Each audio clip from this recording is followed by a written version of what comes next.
काशी में एक रानी थी, रानी चांदा देवी। उनके राज में कोई कमी नहीं थी, पर रानी बहुत दुखी रहती थी क्योंकि उनके कोई औलाद नहीं थी। हर दिन वो भगवान से प्रार्थना करती, हे भगवान, मुझे एक बच्चा दे दो। फिर एक दिन भगवान ने उनकी सुन ली और रानी को एक बेटा हुआ। बच्चे का नाम रखा गया तेमिया। तेमिया बहुत सुंदर और गुणवान था। सब उसे बहुत प्यार करते थे। तेमिया बड़ा होने लगा। वो बहुत दयालु और समझदार था, लेकिन तेमिया को ये राजसी ठाठ बाट बिल्कुल पसंद नहीं था। वो हमेशा दूसरों की मदद के लिए तैयार रहता था। उसे ये समझ नहीं आता था कि दुनिया में इतने लोग दुखी क्यों रहते हैं। तेमिया हमेशा सच्चाई की खोज में लगा रहता था। तेमिया अब जवान हो गया था। राजकुमार होने की वजह से उसे सारे सुख मिले हुए थे, लेकिन तेमिया का मन इन सुखों में नहीं लगता था। दुनिया में फैले दुहक, तकलीफ और अन्याय को देखकर उसका मन बहुत परेशान रहता था।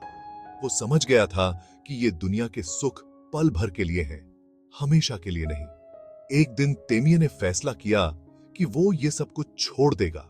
उसे राजकुमार नहीं, इस साम एक साधु बनना था। उसने अपना यह फैसला अपने माता पिता को बताया। यह सुनकर तो मानो उनके पैरों तले जमीन ही खिसक गई। उन्होंने बहुत समझाया, बहुत मनाया, लेकिन तेमिया अपने फैसले पर अटल रहा।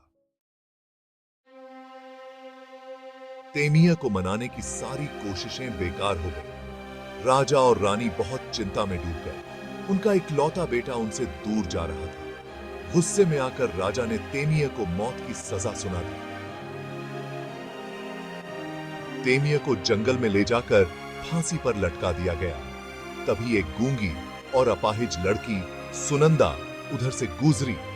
फांसी पर लटके तेमिया को देखकर वो दौड़ी और उसने रस्सी काट दी।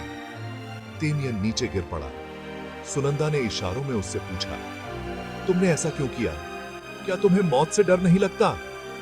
तेमिया ने जवाब दिया, मैं तो पहले ही सब कुछ छोड़ चुका हूं, मुझे मौत से क्या डर। सुनंदा तेमिया की बात सुनकर हैरान रह गई। उसने आज तक किसी को मौत से नहीं डरते देखा था। तेमिया ने उसे बताया कि असली खुशी तो मोह माया को त्यागने में है। सुनंदा तेमिया की सारी बातें ध्यान से सुनती रही। तेमिया ने उसे अपना सारा हाल सुना दिया। सुनंदा को तेमिया पर बहुत दया आई। उसने तेमिया से कहा, तुम मेरे साथ चलो। तेमिया उसके साथ चलने को तैयार हो गया। उसने सोचा कि अब वो एक सन्यासी बनकर अपना जीवन भगवान की भक्ति में बिताएगा।